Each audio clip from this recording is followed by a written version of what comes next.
Welcome to Colonie TV, the Town of Colonie government channel.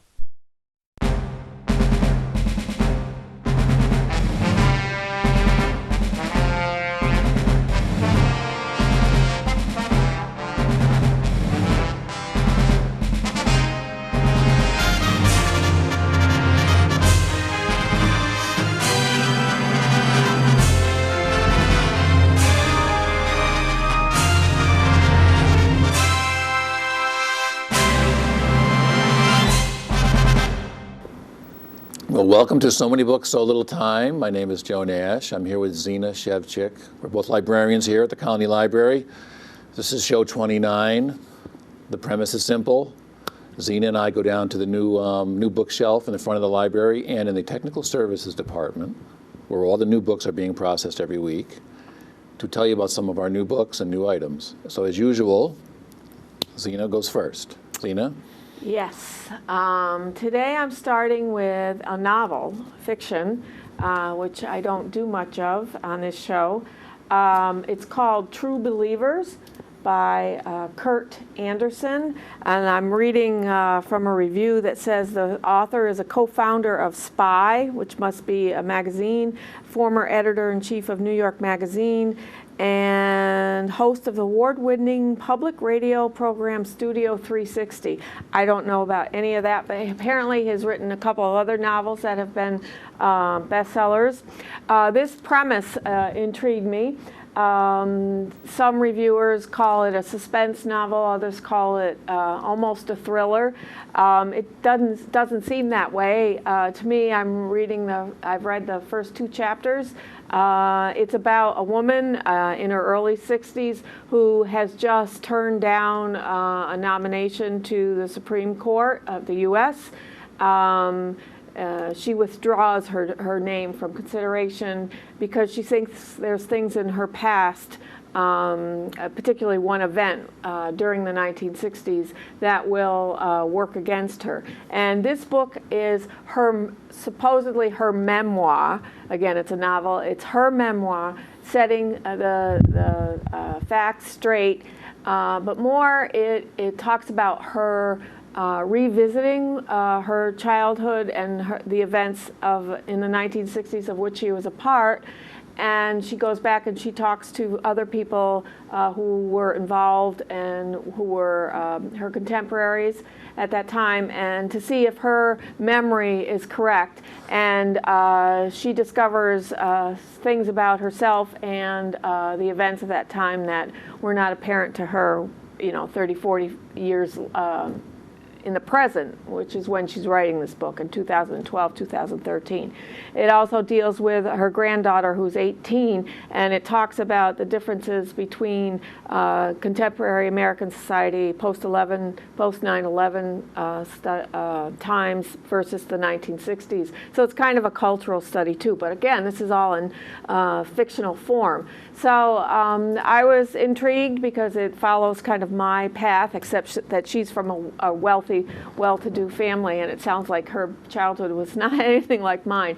But for something new and different, True Believers, Kurt Anderson. A few people have found it because there are some reserves on it, but something new to try. Did you say someone called that almost a thriller? I never heard almost of a thriller. No, I think that book got some pretty interesting reviews. Yep. So, all right. Well, my first book, it's still on the new bookshelf. It came out a couple months ago. Well, wait a minute. We're filming this in August. This came out in March or April. This book is called Coming Apart by Charles Murray. He of the Bell Curve, one of the co-authors. The subtitle is The State of White America, 1960 to 2010. And what he does is he uses all kinds of statistical analysis to show that what he calls the cognitive elite, the people that go to the elite schools and have high IQs and all that stuff, combined with very high income, are segregating themselves off from what their total opposite, the lower class. And he's sort of, I'm only 1/3 of the way through it. It's very interesting, but he uses a lot of statistics. He talks about super zip codes where these people live, but he's saying that it's not about, if I get my premise correct, because I've only read reviews, I'm only 1/3 of the way through it, he seems to be saying it's not a good thing for these cognitive elites to be segregating themselves from the rest of society. You know, actually, the very beginning of the book, he paints a portrait of America in 1960, where even people, the differences between the highest income and the lowest weren't really that great. There was more interaction among people of different classes. And he says today it's all going boom the other way. And I think the part of this describes this new elite, he calls it. But then the middle part of the book, he describes the lower classes, I guess. Lower economic. Yes. Economics. Yeah. You don't want to say lower classes, but No, lower he does talk economic. about the differences.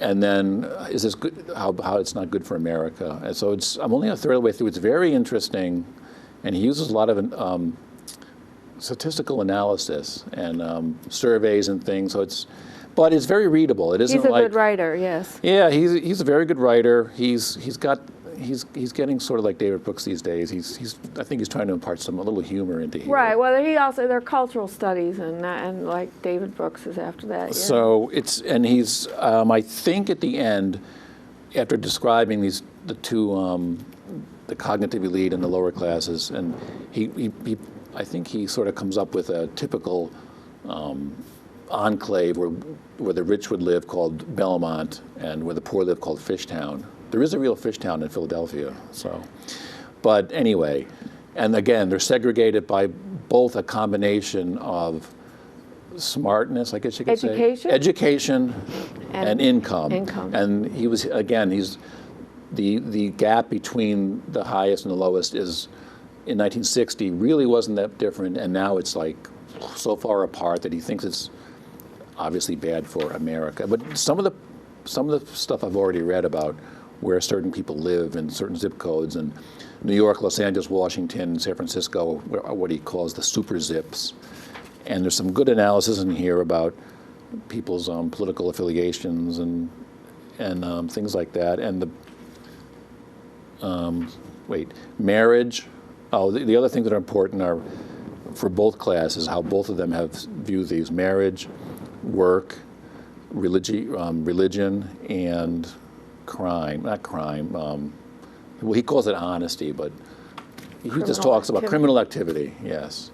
You're part of the cognitive elite. Yeah, well, no, I didn't mean, yeah, but I mean, a lot of people these days are talking, I know you are, but they're talking about the difference in growing gap in income. Yes. But, once you have money, you can buy, you can buy a good education, you can buy a good, it's very relatively easy to set yourself apart. But he's also saying that people in this, what he calls cognitive elite, they have no contact at all whatsoever among people, except among their own, and then marry their own, and all this and that. So that's what the whole book's about. Right. It's a book I think was in the news when it came out a few months ago. Everyone was talking about it, and I just got to it. And it's very relevant. Oh yeah, it's good. It's very good. When I went to college, my parents had nothing, and the public university system equalized the cheapness, the affordability of college changes people. Well, again, one of the big things in this book is the number. Again, this opening chapter about America in 1960. The number of people that have gone to college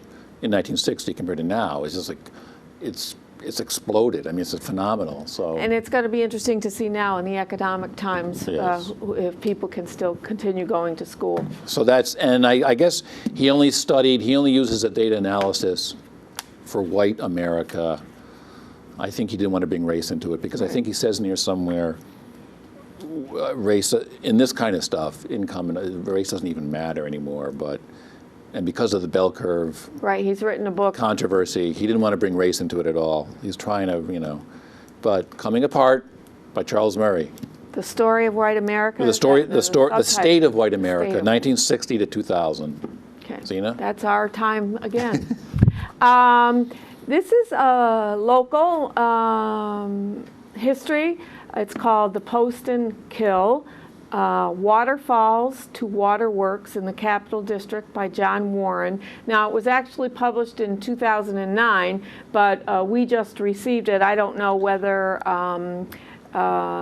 we are buying a replacement or whether this is the first time we have it. But I lived in East Greenbush for 9 years, and the Post and Kill actually was, we lived right near where it was dumping itself into the Hudson River, but I had no idea how long a creek river it is and how extensive its history is. And it's a small book, and it's not just pictures. It's a lot. I mean, it's a lot of history, but very readable and fascinating. It talks about, in other words, it's a history, a short history of a significant part of Rensselaer County.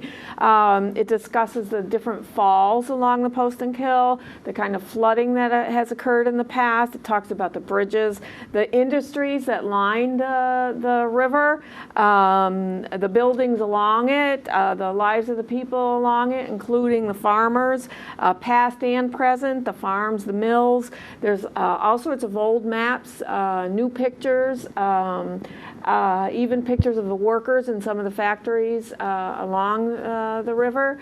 I found it very interesting. It says, the Post and Kill has sustained Rensselaer County communities for generations. Native Americans first gained sustenance from the stream. They're calling it a stream. Streams, waters, and hunted and gathered on its shore. Its wild places, large waterfalls, and natural springs served as healthful inspiration to artists and adventurers. And then it talks about the 19th century urban industrialists. So you grew up in Troy? Yeah, well, it goes into Troy, right? Yeah. There's parts of Troy where you can still see the old mills, over the ruins of them. And so this was something that I didn't know about. I mean, I have a friend who lives in Post and Kill, but I think of it as a town, not the stream. Kill in Dutch means river, rivulet. So it's very, very interesting. I think when we were in high school, there used to be little swimming holes along there we could go to. We would go swimming. Or you could jump off a cliff. I mean, I didn't jump off a cliff. Yeah, they talk about Mount Ida Falls. They talk about Buttermilk Falls, which I remember people talking about when I was young. Well, I shouldn't say there was no cliffs. I said jump off. Did but you could go jump up, off? You could go up pretty high along the side and see people. Right. There's actually Mount Ida, right, where Prospect Park Ida Hill, that's right in Troy, at the top of Congress Street. So it's quite an extensive little stream, river. I like those local history things. Yeah. Now, a few years ago, Alison Bechdel, I think I'm saying her name right, she wrote her autobiography. And it ended up winning, I think it was either the Pulitzer Prize or the National Book Award in the category of biography. However, the thing about it that made it interesting was it was written, she's a cartoonist, and she wrote it in the form of a graphic novel like this.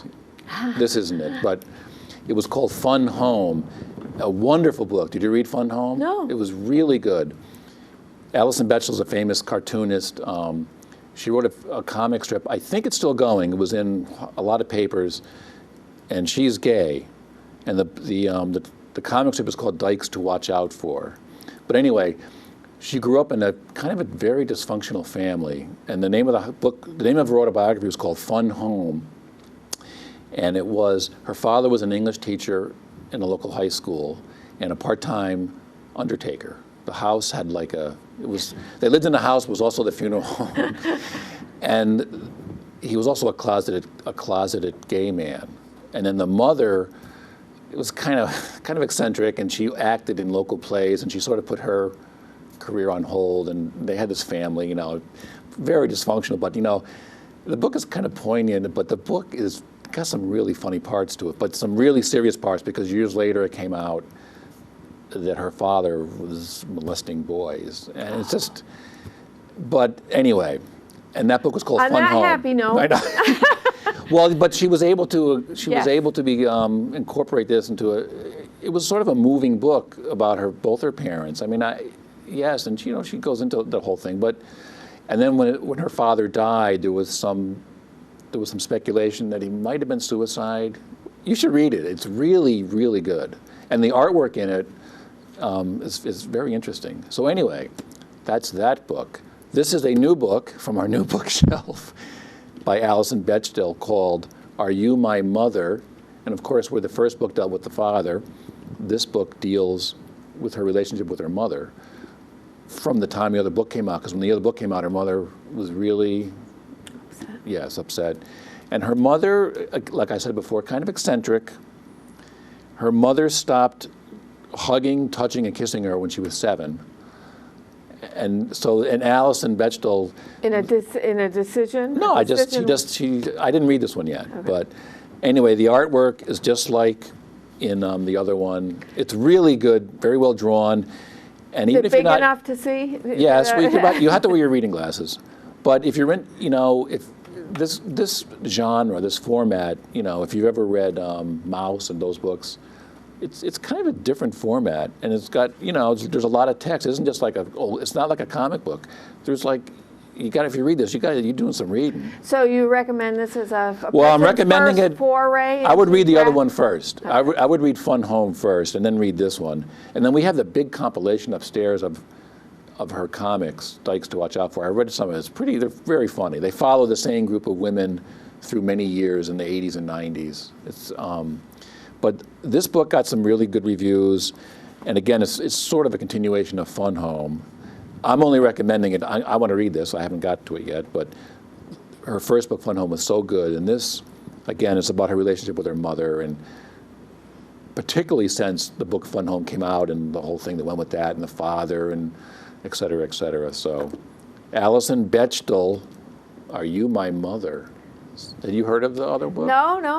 That sounds very interesting. Fun Home. But this sounds like something that you would really like. So, but the first one was fantastic. Graphic this one, novels, because sometimes the print is so small that I have problems with. So that's why I'm. Well, we have a thing downstairs. Called the big enlarger. You can put the book underneath it. You can read it in there. Yeah, my father-in-law had one. But this is this looks just as good as the other one. I'll try it. Put it on. I'll take it after this. Okay. My next book is about Thomas Jefferson's home, Monticello, in Virginia. And I have visited there. And this book is specifically about the restored or recreated gardens, vegetable gardens, at Monticello. I was there, in the 1990s, I guess, and it really is astounding. The whole, the buildings, the whole arrangement, the architecture, the landscaping, the gardens are extraordinary. So this book is fascinating. It has beautiful pictures and maps of the past and currently, and it talks about Jefferson's interest in gardening, and one of the reviewers said Monticello, his estate, is Jefferson's autobiography, and so this is part of Jefferson's life, and basically his passion was food and wine, and he, in the context of our current culture's re-emphasis on local food and eating healthy, this is actually very pertinent. It talks about Jefferson and his designs of the garden and how much work it was, and how he chose to grow warm weather crops. This was in the early 1800s, and that was kind of unusual in the New World. Most people who came from England and Europe still continued to grow primarily cold weather crops, and Jefferson set up his gardens so that in Virginia, so they had a constant southern exposure, and they started introducing more tomatoes, and I don't remember what they called. I don't remember, but tomatoes were one of the warm weather crops, and other warm weather crops, and so they ate differently. Jefferson ate differently, and the rest of his family ate differently, and parts of his family composed cookbooks. And it's very interesting. You learn a lot about Jefferson. You learn a lot about gardening. It talks about, it has a catalog of the crops. In the second half of the book is a catalog of the crops they grew, and it talks about how Jefferson was a seed saver, like he restored seeds, kept seeds going, and for the future, and that many of the seeds that are many of the plants today grown in the U.S. have their origin back to the seeds that Jefferson culled from the Old World and started in the New World. So it's a beautiful book, and for all sorts of different reasons, and highly recommend it. So there's a lot of pictures in there? Yes. Oh, all right. Pictures, maps, Jefferson's old drawings and plans for the garden and his whole estate. And this book is written by the person who is in charge of the grounds, Peter Hatch, and it's called A Rich Spot of Earth, Thomas Jefferson's Revolutionary Garden at Monticello. All right, so it's only about the gardens now. Yes, but it's about his attitude toward life as right. well. That looks... This is from what Jefferson has written. I have often thought, if heaven had given me a choice of my position and calling, it should have been on a rich spot of earth, well watered and near a good market for the productions of the garden. No occupation is so delightful to me as the culture of the earth. Okay. So. Very good. Well, my next book is called Is That a Fish in Your Ear? Now, what do you think this is about, Zina? They're jokes. They're No. old. They're sayings. No. But I have The no subtitle idea. is Translation and the Meaning of Everything. It's a book about translation. Oh. What involved translation From one language to another. from one language to another, but in all its forms, printed word, movies, the books, even among people that would be speaking different languages, trying to communicate with an interpreter in the middle, like the United Nations. I think everybody interpreting things with a slightly different slant. Yes, and I think I haven't read it, but I was reading about it. The book, the author's name is David Bellows. He's the director of the program in translation and intercultural communication. Okay. I think there's a thing in here there's a chapter in here called something like what really goes on at the UN, when they're all talking. And, and I read some really interesting reviews, but it just goes into all the issues involved in translating anything. Talk about it, the UN being very important, critical. Oh, yeah. Wow. So again,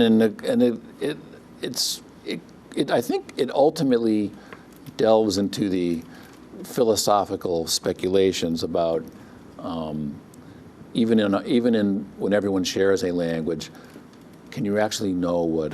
Can you actually know anything about anything? Do you understand what I'm saying? Or know anybody? Yeah, right. But so I think it goes Your through reality, my reality. Yes, it goes through all this, translation difficulties in all formats. But then I think he takes it up a level, just about communicating in general, like I'm trying to do to you or the viewers, or Right, whatever. we're We try to go through every day. So that's all I can say about it because I have not really read. Now I think the title, Is That a Fish in Your Ear? I think it's an allusion to. Do you remember The Hitchhiker's Guide to the Galaxy? Yes, but I'm not a. I think they wore a thing in their ear, and then wherever you were, you could always. That's what I think it's. You mean like our Bluetooth? It's like on Star Trek. Remember the Universal Translator? They would hold the thing, and then you could always understand. I think that's what. I think in The Hitchhiker's Guide, the guy wore a fish in his ear, and something like that. But it was either that or the title's an allusion to a mistranslation of something. But I think it's got something to do with The Hitchhiker's Guide, because I just see it here now in quotes. But anyway, so this looks very interesting. I wish I could say more about it, but I didn't have time to read it yet. But Is That a Fish in Your Ear? Translation and the meaning of everything. And like I say, I think he goes through all this, but then he takes it up a notch to the philosophical speculations about communicating in general. can we know anything? Can we know anybody? I don't know. There you go. I have enough trouble at home communicating with my husband and my children, so I know all about that. Do you have to sometimes translate? Is that the? Yeah. Well, you have to say things 10 times in 10 different ways before, yeah. Not 10 different languages. No. I think no. he goes into stuff. He might go into stuff like that. I don't know. Mars and Venus. John, what's his name? John, I can't remember. John Gray, I think. John Gray, right. I think that's his name. But anyway. My next book is kind of a practical how-to book. It's called 10 Things Employers Want You to Learn in College, the Skills You Need to Succeed. It's a revised edition. It's by someone named Bill Coplin, who is the director and professor of public affairs, is the director and professor of the public affairs program at Syracuse University. So there's some local connection here. He's award-winning college professor and student advisor. He's been developing skill-based liberal arts curricula for more than 30 years. So I don't think that the 10 things employers want you to learn in college are a surprise at all. I think some of these things you should know before you go to college, but you should develop even more in college. Things like taking responsibility, developing physical skills, meaning staying well, looking good, writing legibly. I don't know if that applies much anymore, but we do have to sign our signatures. Communicating verbally, communicating in writing, asking and answering the right questions, solving problems, using quantitative tools. But he does talk about how to choose courses in college that will enable you to develop these more general skills and how you can have some effect on what you can very much have an effect on what you learn in college. Not just by taking an accounting course, but when you take a certain liberal arts or social science class, how to use the coursework and the course requirements to develop these skills. So it's kind of you're taking responsibility for development of skills. He does specifically talk about which computer programs you should know and that kind of thing, but I know that in 4 years those recommendations may have changed. But he says because college is so much more expensive, I think he said in the past 10 years college costs have risen 42%, and obviously people know from the media that how much money kids are coming out of college with, how much debt they're coming out of college with, how much more important this is. But I thought it was very interesting. It's very detailed. It's not just these are the 10 things and here's 2 suggestions on how to develop. It's much more detailed than that, and I think it's something that any high school or high schooler or high school parent would be interested in looking at when they're considering what colleges to go to. Not necessarily what colleges to go to, but what coursework they might be interested in. Again, it's not like take a nursing course, take an accounting course. It's not that kind of thing. It's how to develop the skills you'll need for work world within the context of a liberal arts. They're not necessarily academic, are they? Right. No. He'll give you an example of a course, and then he'll tell you how you should approach it to develop the 10 skills. It's very interesting. 10 things employers want you to learn in college, and I'll say in high school too. All right. The next few I'll do quick because we're running out of time. On our last show, I mentioned several audiobooks, plays we've recently received, mainly by the LA Theater Works. There were some other ones. But since the last show, we got some new ones. I'll just mention them quick because if you like audios. This is the audio from the LA Theater Works of an Arthur Miller play from the 60s called The Price. Very famous Arthur Miller play about 2 brothers. I think they're meeting in the father's attic after the father dies. One's a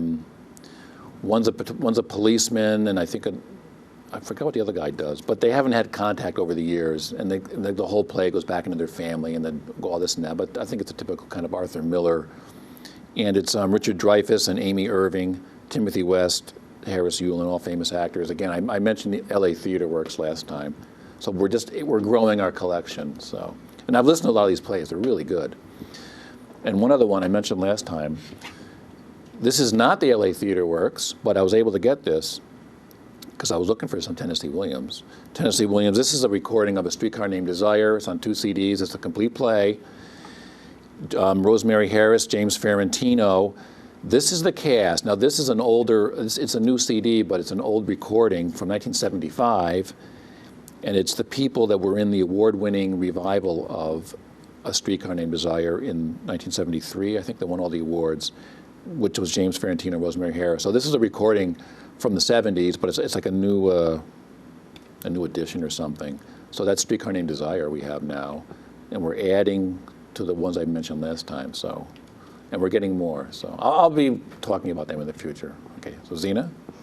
The next book I'll just talk about briefly again. I bought this for the library because I thought it was a counterpoint to what a lot of the material we have in this library. Somebody might be interested in a diverse view. Women's Figures, an illustrated guide to the economic progress of women in America, by Diana, I couldn't pronounce it, Furchtgodt Roth. It's probably Furchtgodt Roth. Anyway, that's gotten different reviews. Some people say it's a polemic against feminism, but it's kind of the good news about women's economic status in America currently and how far we've come. In 2012? Yes. Okay. And it has lots of tables and statistics showing that although the popular figure statistic to present is that women earn, I don't know, 78 cents on that per dollar that men earn in the marketplace. This book claims that women are doing really, really well, and that there are reasons for that difference that can be accounted for. And obviously, it's written by someone who is obviously a conservative, American Enterprise Institute for Public Policy Research. But I don't think we have a lot of books in the library about gender discrimination socially and economically.